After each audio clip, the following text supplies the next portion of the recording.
દાહોદના દેવગઢ બારિયામાં આરટીઈના નિયમનો ઉલાળ્યો થયો છે। કાયદા વિરુદ્ધ 80 વિદ્યાર્થીઓ પાસે ફી ઉઘરાવવામાં આવી। ફી વસૂલી હોવાના રત્નદીપ ઇન્ટરનેશનલ સ્કૂલ પર આરોપ લગાવવામાં આવ્યા। સ્કૂલમાં ટ્રસ્ટી છે નગરપાલિકા પ્રમુખ ધર્મેશ કલાલ। આરટીઈ હેઠળ એડમિશન લીધું છતાં પણ ફી લીધાનો વાલીનો આરોપ છે। આ સમગ્ર મામલે કલેક્ટરે તપાસના આદેશ આપ્યા છે।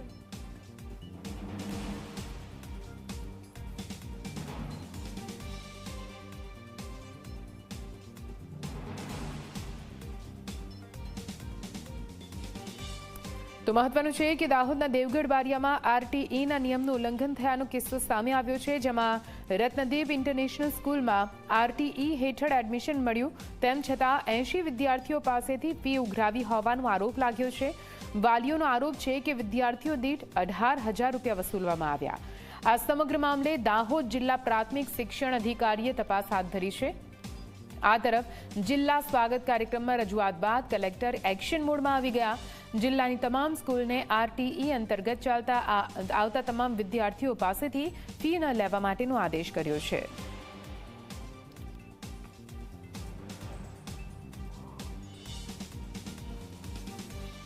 શાળા તરફથી કહેવામાં આવે છે કે તમારી ફી બાકી છે। ફી બાકી છે 86,000 રૂપિયા। પ્રિન્સિપાલ મેડમ દ્વારા કહેવામાં આવ્યું કે ફી ભરો પછી છોકરાને શાળામાં મોકલો। ટ્રસ્ટી દ્વારા ધર્મેશભાઈ કલાલ દ્વારા પણ કહેવામાં આવ્યું કે છોકરાની ફી બાકી છે, ફી ભરો પછી છોકરાને શાળામાં મોકલો। જે છોકરાના ખાતામાં 3,000 રૂપિયા આવે છે એ પણ આ લોકો માંગે છે કે એ પૈસા આવે તે અમને આપી દેવાના તમારે। અત્યાર સુધી કેટલા પૈસા ચૂકવ્યા? 8,000 રૂપિયા ચૂકવ્યા છે। ધોરણથી સ્કૂલમાં ભણું છું। હું પહેલે દિવસે સ્કૂલમાં ગયો અને બેઠો ત્યારે જ ક્લાસ ટીચરે હાજરી પૂરીને મને ઊભો કર્યો અને પ્રિન્સિપાલ ઓફિસમાં લઈ ગયા। પ્રિન્સિપાલે એમ કીધું કે તારે છે ને તારી ફી બાકી છે, તારી ફી ભરવા પડશે, નહીં તો તને સ્કૂલમાં બેસવા નહીં મળશે। એટલે હું ઘેર બેઠો ભણું છું। પ્રિન્સિપાલે ચોખ્ખું કીધું છે કે તને આ સ્કૂલમાં બેસવા ના મળે, એટલે હું ઘેર બેઠો મારે જેટલું થાય એટલું કોશિશ કરું છું। અને આજ વિશે વધુ માહિતી સાથે ધ્રુવ અમારા સંવાદદાતા ફોન લાઈન પર જોડાઈ ગયા છે। ધ્રુવ, આ પૂરો મામલો જે સામે આવ્યો છે, જ્યાં આરટીઈ અંતર્ગત બાળકોએ એડમિશન તો લીધું પરંતુ કઈ રીતે કાયદા વિરુદ્ધ અહીંયા ફી વસૂલવાનો આરોપ લગાવવામાં આવ્યો છે, વાલીઓનું શું કહેવું છે, શાળા સંચાલકોનું શું કહેવું છે, શું કઈ આદેશો આ સમગ્ર મામલે કરવામાં આવ્યા? ધ્રુવ, ચોક્કસથી દેવગઢ બારિયા નગરપાલિકાના પ્રમુખ જે છે, જેઓ ભાજપના નેતા છે, તેઓની શાળામાં છબરડો સામે આવ્યો છે। 80 જેટલા વિદ્યાર્થીઓ પાસેથી જે આરટીઆઈના વિદ્યાર્થીઓ પાસેથી ફી ઉઘરાવવામાં આવી છે। 80 જેટલા જે વિદ્યાર્થીઓ સામે જે ભાજપના નેતાની જે શાળા છે ત્યાં નગરપાલિકાના તેઓ પ્રમુખ પણ છે ધર્મેશ કલાલ, તેઓની જ સ્કૂલમાં આ રીતનો છબરડો સામે આવ્યો છે। રત્નદીપ ઇન્ટરનેશનલ સ્કૂલમાં છબરડો સામે આવ્યો છે, જ્યાં વાલીઓ જે છે તે રોષે ભરાયા હતા અને કલેક્ટરને રજૂઆત કરી હતી। ત્યારબાદ કલેક્ટર દ્વારા અત્યારે તપાસના આદેશ આપી દેવામાં આવ્યો છે। જી નિધિ, બિલકુલથી આભાર પૂરી માહિતી માટે। તો આપને જણાવી દઈએ, દાહોદની આ શાળા જેમાં આરટી અંતર્ગત વિદ્યાર્થીઓને એડમિશન આપવામાં આવ્યું છે। વિદ્યાર્થીઓ અહીંયા ભણી પણ રહ્યા છે, પરંતુ વિદ્યાર્થીઓના વાલીઓએ આ શાળામાં ભણાવવા માટે અહીં ફી ભરવી પડી હોવાનું કહેવામાં આવી રહ્યું છે। કાયદા વિરુદ્ધ 80 વિદ્યાર્થીઓ પાસેથી ફી ઉઘરાવવામાં આવી છે। જ્યારે આરટી અંતર્ગત કોઈ પણ વિદ્યાર્થીનું એડમિશન થતું હોય છે ત્યારે તેમની ફી સરકાર જે પૂરો ખર્ચો હોય છે તે ઉઠાવતું હોય છે અને શાળા દ્વારા કોઈ ફી નથી લેવામાં આવતી હોતી, અને જો શાળા ફી લે છે તો તે ગેરકાયદેસર થઈ જાય છે। એટલે હવે આ શાળા વિરુદ્ધ શું કઈ કાર્યવાહી કરવામાં આવે છે તે જોવાનું રહેશે। શાળા સંચાલકો દ્વારા કોઈ સ્પષ્ટતા આ મામલે નથી કરવામાં આવી। દેવગઢ બારિયાની આ સ્કૂલ છે, જ્યાં આરટીઈના નિયમોનો કઈ રીતે ઉલાળ્યો કરવામાં આવી રહ્યો છે, કઈ રીતે આ શાળાની મનમાની સામે આવી છે। શાળા સંચાલકો એ ફી ઉઘરાવી હોવાનો દાવો વાલીઓ દ્વારા કરવામાં આવી રહ્યો છે। 80 જેટલા વિદ્યાર્થીઓ પાસેથી રત્નદીપ ઇન્ટરનેશનલ સ્કૂલે ફી ઉઘરાવી હોવાનો આરોપ લગાવવામાં આવ્યો છે। સ્કૂલમાં ટ્રસ્ટી છે નગરપાલિકા પ્રમુખ ધર્મેશ કલાલ અને તેમના દ્વારા જ ફી લેવામાં આવી હોવાનો દાવો વાલી દ્વારા કરવામાં આવ્યો।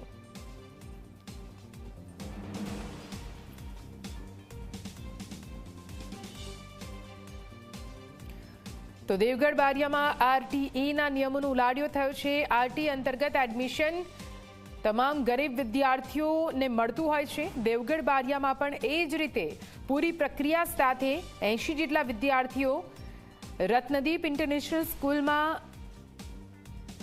એડમિશન તેમને મળ્યું હતું.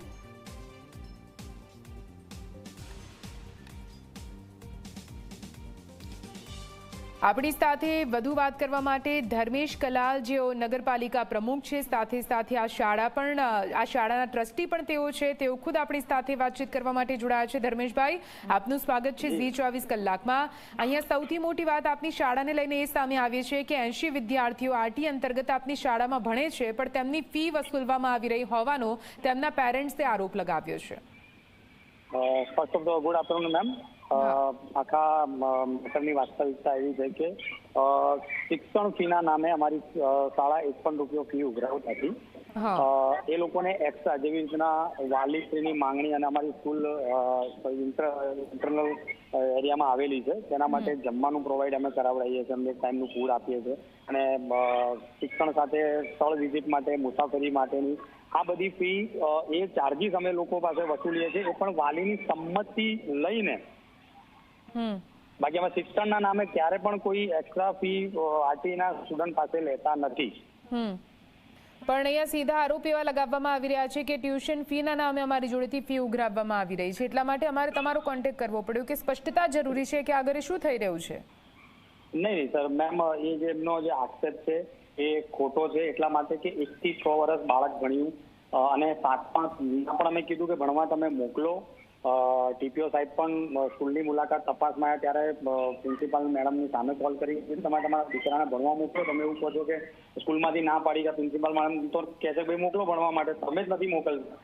તો પહેલી એ ભૂલ છે એમની કે એમને ખોટા આક્ષેપ કર્યા છે મેમ, અને તપાસ દરમિયાન કોઈ પણ જગ્યા પર પ્રૂફ થશે તો એના માટે જે પણ થશે એના માટે અમારી પૂરી તૈયારી છે કે ભાઈ એમને માન્ય રહેશે. એટલે ધર્મેશભાઈ, એ વાત સમજાવો કે આરટી અંતર્ગત જો એડમિશન થાય છે તો શાળામાં ટ્યુશન ફી નથી ભરવાની હોતી, પણ તેના સિવાયની જે બધી ફી હોય છે તે વાલીઓએ ભરવી પડતી હોય છે. ના, અને એમાં પણ એવું છે મેડમ, નોટ કમ્પલસરી કે જ્યારે પેરેન્ટ્સ આવે એટલે પૂછે કે તમારી સુવિધા, તો આપણે કહીએ કે ભાઈ આ સુવિધા તમને છે, અને કોઈ કમ્પલસરી નથી. અને ઓબ્વિયસલી બાળક સારી સુવિધા મળતું એટલે પેરેન્ટ્સ ઓલવેઝ 100% પેરેન્ટ્સ એવું જ કહેતા હોય કે કઈ વાંધો નહીં, એવી હોય. પણ કોઈક એવા કોઈ કારણસર આવું જે રચ્યું છે એ ખરેખર હું એની સાથે સંમત છું. ઓકે, તમે આરોપોનું ખંડન કરી રહ્યા છો. અમારી સાથે વાત કરવા માટે હું આપના ન્યૂઝ દ્વારા, આપની ખૂબ મોટી ચેનલ છે તો મને પહેલા મોકો મળ્યો, હું આપણી એક બીજું કહીશ કે જ્યારે આર્થિકના પરિપત્રની અંદર શિક્ષણ ફી એટલે શિક્ષણ ફી માફ છે, તો આટલી બધી સ્કૂલો નવી છોકરાઓના એક સારા હિત માટે, એમના સારા ફ્યુચર માટે ઘણી બધી ટેકનોલોજીને સપોર્ટને આપવો પડતો હોય છે, ઘણી બધી વિઝિટો કરાવવી પડતી હોય છે, તો એ ફી શાળાએ લેવી કે કેમ, અને નહીં લેવી તો કેમ નહીં લેવી, કારણ કે અમારે પણ આગળ પૈસા ચૂકવવા ના થાય અને અમે છોકરાના સારા માટે, તો એના માટે હું નામદાર કોર્ટમાં જવાનો છું કે સાહેબ અમને આ ખુલાસો કે ભાઈ આમાં પરિપત્રમાં ક્લિયર નથી, તો આવનાર સમયમાં અમારે શું કરવું. બરાબર. જિલ્લાની અંદર નહીં સાહેબ, ગુજરાતની અંદર મેડમ આવી બધી શાળા છે, બધી જગ્યા પર આ જ રીતનું હોય છે. તપાસ દરમિયાન ગમે ત્યારે પણ કોઈને આક્ષેપ નથી કરતા આપણે, પણ જનરલ. બરાબર છે. ઓકે, બરાબર છે. આપની સ્પષ્ટતા છે. આપનું કહેવું છે કે ખોટા આરોપો લગાવવામાં આવ્યા છે. અમારી સાથે વાત કરવા માટે ધર્મેશભાઈ ખૂબ આભાર. તો ધર્મેશ કલાલ પાલિકા પ્રમુખ છે અને તેઓ આ શાળામાં ટ્રસ્ટી પણ છે. તેમનું કહેવું છે કે કોઈ ફીસ ઉઘરાવવામાં નથી આવી, પરંતુ એક્સ્ટ્રા જે ઉપરથી જે ખર્ચો થતો હોય છે તે ખર્ચાના પૈસા લેવામાં આવ્યા છે અને તે પણ વાલીઓની મંજૂરી સાથે લેવામાં આવ્યા છે, તેમની સંમતિ સાથે લેવામાં આવ્યા છે. હવે જોવાનું રહેશે કે આ સમગ્ર મામલે શું કંઈ થાય છે.